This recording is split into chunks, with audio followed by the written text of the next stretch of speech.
In the relentless flow of life, tragedy can quietly take root in the smallest of things. A heartbreaking case in Vinlo village in 2004 took the life of an elderly woman, not only shocking the public with its severity, but also with the hidden truth behind it. A tragedy born from simmering family tensions and long-held resentment that ultimately erupted into a fatal act. Welcome to KX Mystery. The horrifying incident that took place in Vinlo village on May 14, 2004, left the people of Sichuan province shaken and heartbroken. Though it occurred in a poor rural area, news of the case spread rapidly, capturing nationwide attention. Both the victim and the perpetrator were seen by many as tragic figures. It all began with small, lingering family disputes.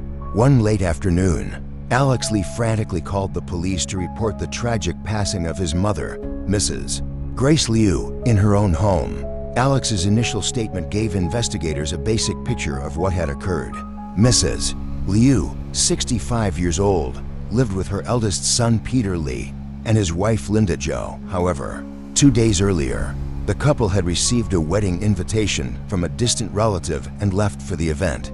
On the evening of the 13th, worried about their mother staying alone, Peter asked his younger brother Alex to stay with her for a few days. Despite his busy schedule, Alex managed to get a train ticket and traveled home. His train didn't arrive until nearly 5 p.m. on the 14th.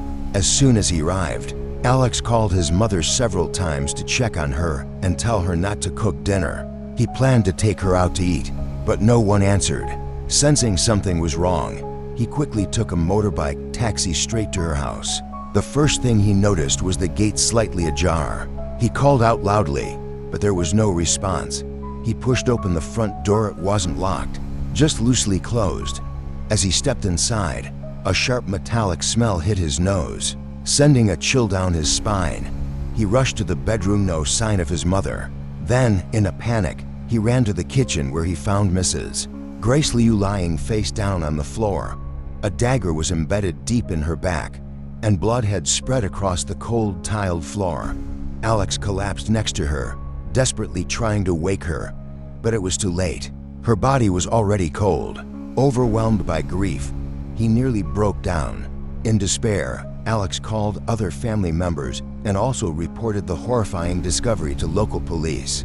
Within minutes of receiving the emergency call, officers from Dongfa District, Sichuan Province, were dispatched to the scene.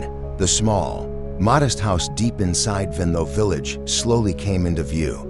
This rural area was still quite underdeveloped at the time. There were no streetlights, which made it difficult for the investigation team to approach the scene.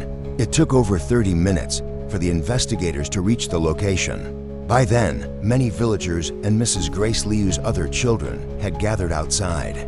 Wails of sorrow and murmured conversations echoed through the quiet countryside, creating a scene of grief and chaos. The investigation team immediately sealed off the area, establishing a security perimeter to preserve any possible evidence. Their top priority was restoring order and dispersing the crowd to avoid disturbing the scene. Police officers were assigned specific tasks. One group recorded initial statements from Alex Lee and other witnesses at the scene, while another began examining the exterior of the house and surrounding areas for unusual signs. The testimony of Peter Lee and Linda Jo matched Alex's account. They had left the house at around 6 p.m. on May 13th and arrived at the wedding destination by 5 o'clock a.m. on the 14th. Before they could attend the wedding, they were informed of Mrs. Liu's death and were now on their way back. Police instructed them to report to the station for further questioning upon their return. Meanwhile, they verified Alex Lee's train ticket, confirming he had only just arrived at around 5 p.m. As a result, all three were temporarily ruled out as suspects. The last child, Emily Lee, was also on her way back. Flashlights scanned the narrow kitchen, where the air was thick with the metallic scent of blood and a chilling silence. Mrs.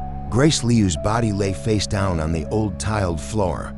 Dark red blood had spread widely, painting a tragic image. A sharp dagger with a cold steel blade remained embedded in her back, reflecting the flashlight's glare. The handle, stained red, was gripped tightly in her stiff hand. Upon closer examination, investigators concluded that this was more than just the scene of a death.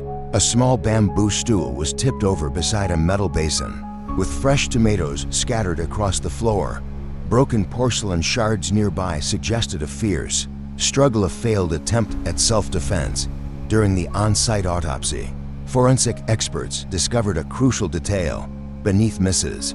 Liu's dirtied fingernails were traces of unfamiliar epithelial cells. The team carefully collected the samples, believing they might belong to the assailant during the struggle. Interestingly, all the valuables in the house remained untouched.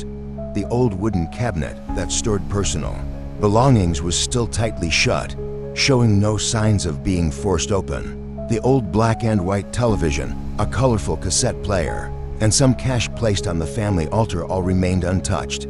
There were no signs of forced entry on the wooden front door, reinforcing the theory that the suspect either knew the victim or was willingly let in by Mrs. Grace Liu. On the dagger, the murder weapon, criminal technicians found multiple overlapping fingerprints. They carefully used forensic methods to collect and preserve each one, hoping that one might match fingerprints in the national database or belong to someone linked to the case. From the details gathered at the scene, the investigation team formed several initial conclusions.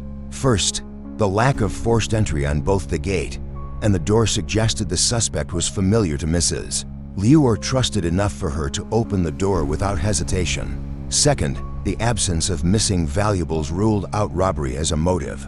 This shifted the investigation's focus toward personal disputes, unresolved conflicts, or complex relationships. Third, the signs of struggle in the kitchen, including toppled furniture and broken pieces, indicated that Mrs. Liu resisted fiercely before being attacked. The foreign skin cells found beneath her nails could be direct evidence of physical contact between the suspect and the victim. Fourth, the murder weapon, a dagger, is commonly associated with spontaneous robberies, raising the possibility that the assailant had prepared it in advance or had access to such a weapon. Determining the origin of the dagger became a key priority. Based on these findings, investigators planned several crucial next steps. First, they would look closely into Mrs. Liu's background and social connections, gathering detailed information about her personal life, including relationships with family, friends, neighbors, and any former co-workers. At the same time, a focused investigative unit would examine recent disputes or tensions Mrs. Liu may have experienced to identify potential suspects. Another critical line of inquiry was to trace the origin of the dagger found at the scene. Police aimed to determine whether the weapon belonged to the family or was brought in by someone else. This included checking local knife vendors and identifying individuals who might own similar blades. Detailed forensic analysis was set to play a pivotal role throughout the investigation. Experts conducted a thorough autopsy to determine the exact time of death, the cause of the fatal wound, and to collect any additional biological traces that could belong to the killer. Simultaneously, forensic analysts meticulously examined the crime scene. The fingerprints found on the weapon were compared against criminal databases, and samples were collected from relevant individuals for cross-reference.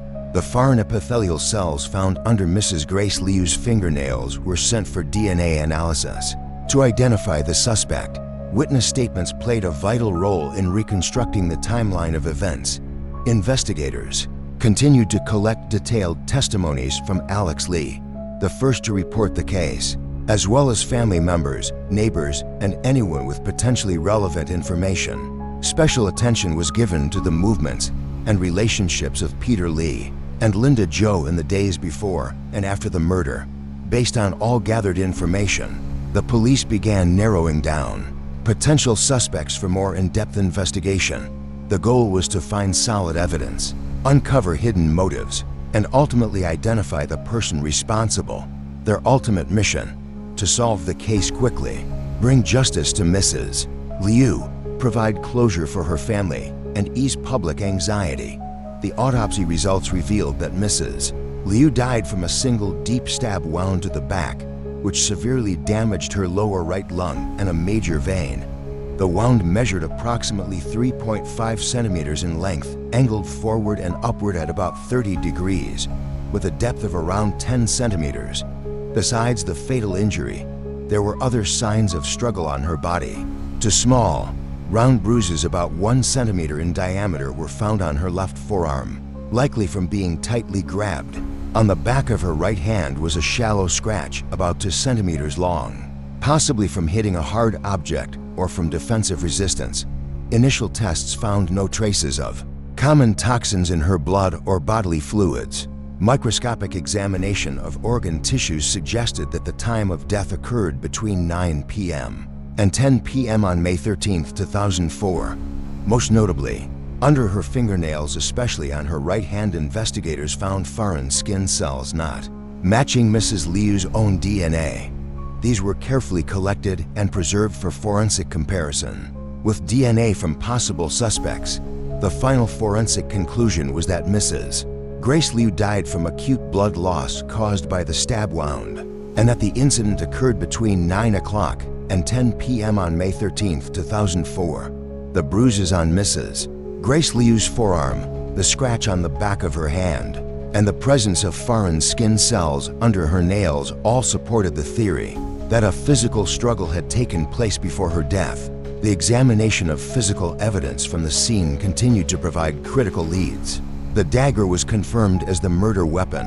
Forensic specialists found numerous fingerprints on the handle, most prominently on the grip. Initial analysis ruled out fingerprints belonging to Mrs. Liu or Alex Li, who had discovered the body. The remaining prints were being cross-referenced with criminal records and those of others connected to the case. The epithelial cell sample collected from under Mrs. Liu's nails was also sent for DNA testing. The results showed that it did not match either the victim or Alex. This foreign DNA became a vital clue in identifying the killer. Of note, while inspecting the broken bamboo chair, forensic experts found a small blood stain near one of the broken legs. That blood sample was collected and also sent for DNA analysis. The result, a match with the same foreign DNA found under Mrs. Liu's nails. This strongly supported the theory that she had struggled with her attacker and managed to injure them, leaving behind biological evidence. The broken porcelain bowl fragments found in the kitchen matched another intact bowl from the cabinet, confirming they were part of the same set. No identifiable prints or biological traces were found on the fragments. The aluminum basin and scattered tomatoes were collected and tested, but showed no signs of significant contact with an unknown person. Apart from the major pool of blood near the body, forensic teams also identified small blood splatters on the floor and along the edge of the kitchen counter. DNA testing revealed that these belonged not to Mrs. Liu, but to the same person whose DNA was found under her nails. This meant the attacker had likely been injured during the struggle and left blood at the scene. Altogether, these discoveries marked a major breakthrough. The matching DNA from the broken chair, scattered blood, and skin cells under the nails formed direct evidence, allowing investigators to narrow their search to the person behind this DNA, a likely suspect in Mrs. Grace Liu's death. After the autopsy and collection of key evidence concluded, Peter Li and Linda Zhou arrived back in town. Peter Li and Linda Zhou were immediately brought in for questioning at the investigation office to provide detailed statements about what they knew. To prove their absence during the time of the incident, they submitted their train tickets. After verification, police confirmed the tickets were valid, and statements from friends and relatives also supported their travel timeline. The investigation then refocused on the relationship between Mrs. Grace Liu and the couple. At first, both Peter and Linda claimed their relationship with Mrs. Liu had always been peaceful and loving, denying any serious conflicts. However, their overly consistent responses raised suspicion among investigators. As a result, the two were separated and questioned individually. During his solo interview, Peter Li said that among the three siblings, he always felt his mother loved him the most. That was why she wanted him and his wife to live with her in the family home. He emphasized his filial piety, saying he gave all his earnings to his mother and never let her go without. Linda Zhou, in her own interview, described herself as a devoted daughter-in-law who cared for Mrs. Liu as if she were her own mother. She insisted there had never been any arguments between them. Their accounts painted a picture of a harmonious household. In fact, the statements were so similar that they seemed rehearsed. But with years of experience, the investigators spotted several inconsistencies and suspicious gaps. Before the couple had even returned, the police had already interviewed Mrs. Liu's neighbors, who painted a very different portrait.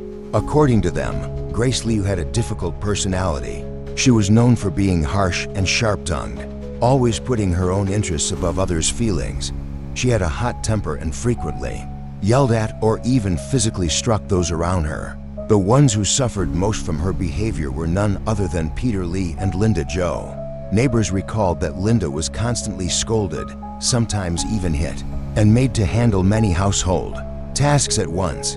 Though Peter gave his mother money every month, she always complained it wasn't enough. She often compared him to his siblings and insulted him, calling him useless. Given these clear contradictions between the couple's statements and the neighbors' testimonies, police began confronting Peter and Linda with the truth. Peter Li and Linda Zhou were clearly unprepared for the fact that the police had already conducted background investigations. Caught off guard, they became visibly flustered, and after some hesitation, they eventually admitted they had coordinated their statements. During the questioning, Linda Zhou, overwhelmed with emotion, blurted out that she didn't feel sorrow over Mrs. Liu's death. In fact, she felt relieved. She went on to explain that ever since marrying into the Li family, she had endured constant humiliation, physical abuse, and harsh scolding from Mrs. Liu. Worse still, her mother-in-law had taken their hard-earned savings to support Alex Li, the younger brother. Although Mrs. Liu had 3 children, she was blatantly unfair and always favored Alex.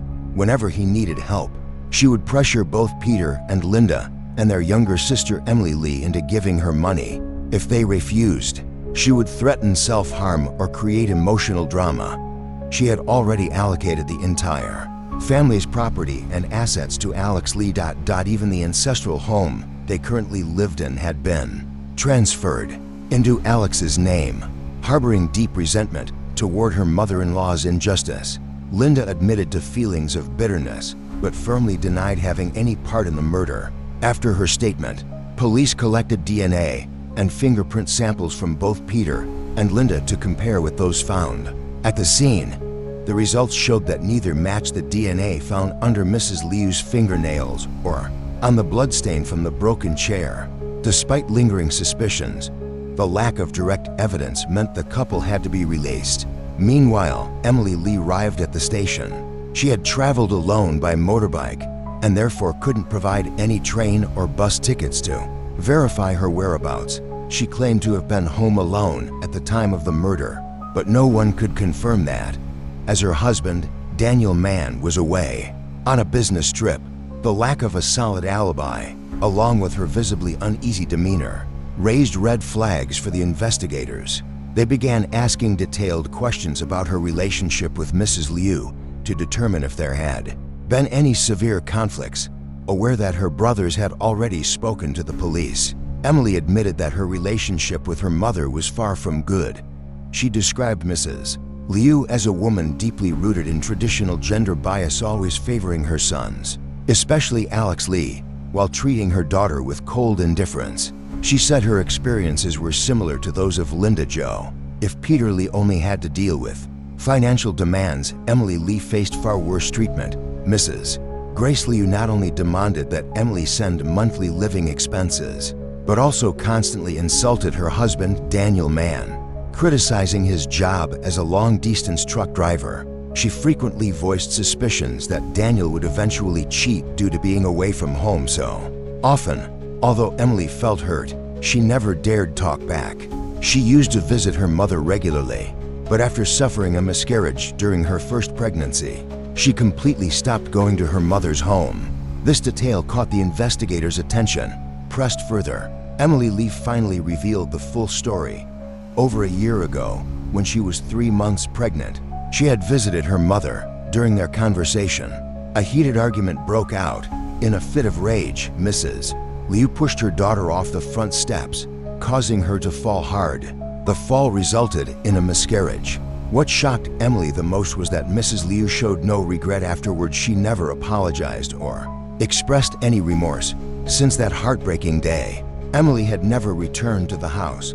Police noted that if Emily Lee were the perpetrator, this past incident could have served as deep-rooted motivation. However, one question remained. Why would she wait so long to act? Moreover, her DNA did not match that found under Mrs. Liu's fingernails. Meanwhile, a separate investigative team was focused on tracing the dagger used in the murder. Close. Examination revealed that the weapon didn't match the style of knives typically found in Mrs. Liu's home. The blade was exceptionally sharp and polished, and the handle looked almost new, suggesting it had been recently purchased. As they expanded their investigation, police discovered that this specific type of dagger was handcrafted by a well-known local knife sharpener named Mei Xiao. She was famous in the area for making and selling custom knives and swords. An important clue: knives made by Mei Xiao often featured a tiny, barely noticeable letter M engraved on the handle. Investigators quickly re-examined the weapon and confirmed that it indeed bore the M mark. Following this lead, they visited Mei Xiao at her home. Though surprised by the visit, she fully cooperated when she learned it was related to Mrs. Liu's case. Mei explained that knife making was her family trade, passed down for generations. Most households in the village bought knives from her, except for a few families like Mrs. Liu's, who preferred other brands. This explained why no similar knives were found in the victim's home. When shown a photo of the murder weapon, Mei Xiao immediately identified it as her product, a model she had released only recently. Sales of that particular knife were still limited. Only 2 or 3 households had purchased it to try out, and many were hesitant due to the thin blade, fearing it wouldn't be as durable as traditional models. Mei Xiao clearly remembered the few who had bought the knife to support her. They included Mrs. Tran, who lived at the end of the village, Ms. Trong, her next-door neighbor, and Mr. Lam's family. Police quickly noticed that none of Mrs. Grace Liu's children were on the list of buyers. At the same time, DNA analysis results confirmed that Emily Lee was not the killer. She was released. With that, the investigation shifted focus to the knife's buyers. Who among them might be involved in the murder? 3 investigation teams were dispatched at once. The first team visited Mrs. Tran's home. She still had the knife, and both she and her husband had solid alibis. They were working late at a factory that night, confirmed by multiple co-workers. The second team visited Mr. Lam's house and learned that his family had traveled to visit relatives on May 12th and hadn't returned yet. They had taken the knife as a gift. This left only one remaining buyer, Ms. Trong, who lived next to Mei Xiao. Preliminary checks identified her full name as Sophie Trong, a fabric merchant.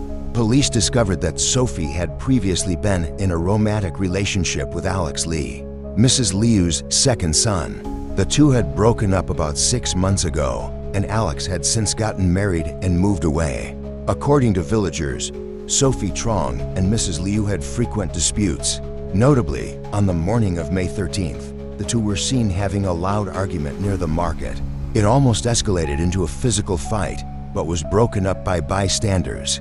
Police rushed to Sophie's house. She wasn't home, nor was she at the market as usual. Sensing something was wrong, officers broke in. Behind the house, in the trash pit, they found a black plastic bag containing a blood-stained set of clothes that hadn't yet been disposed of.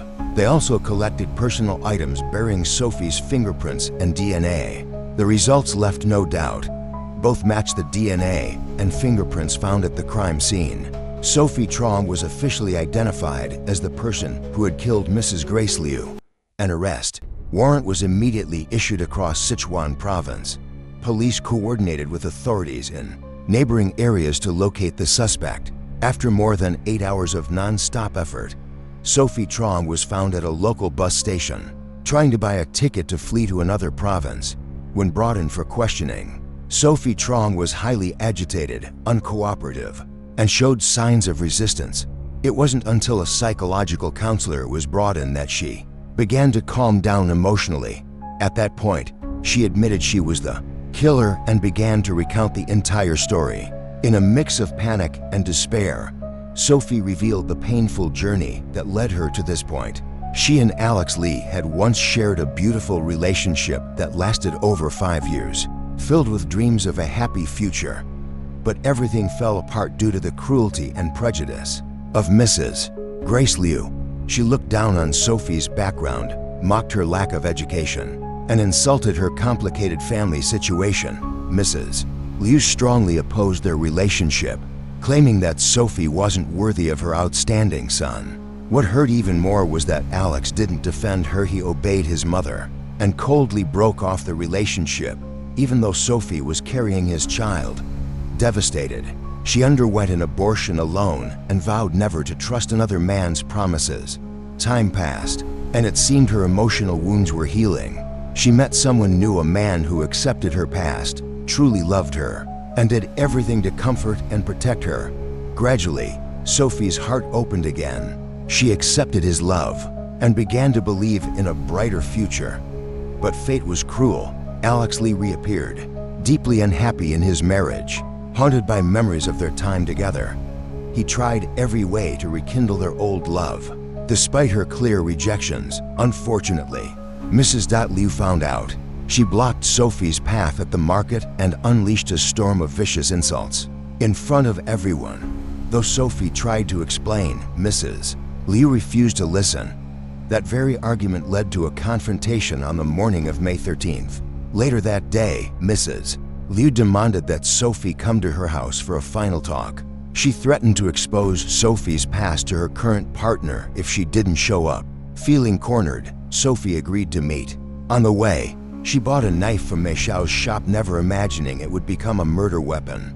Instead of a calm conversation, Mrs. Liu immediately resumed her aggressive tone, continuing to insult Sophie. Things escalated. In a fit of rage, Mrs. Liu grabbed a broken chair leg and struck Sophie on the head. At that moment, Sophie lost control. During the scuffle, she drew the knife and stabbed Mrs. Liu in the back, resulting in her death. The court later concluded that Sophie Truong's act of murder was extremely serious, unlawfully taking the life of another person. Although the court acknowledged the emotional trauma that Sophie Truong had endured, the act of murder could not be excused. The judge sentenced her to life imprisonment for the unlawful taking of a life. With that, the case of Mrs. Grace Liu came to a close, ending with a severe punishment for Sophie.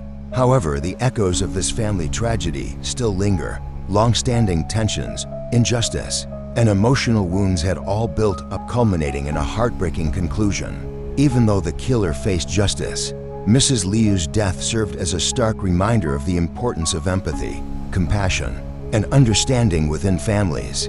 This tragedy reminds us that unresolved grievances, no matter how small, can fester, turning into hatred and eventually leading to irreversible loss. What are your thoughts on the suspect and today's case? Share your opinions in the comments below. We'd love to hear your perspective. Thank you for watching this video. And don't forget to like and subscribe to KX Mysteries so you won't miss our next story.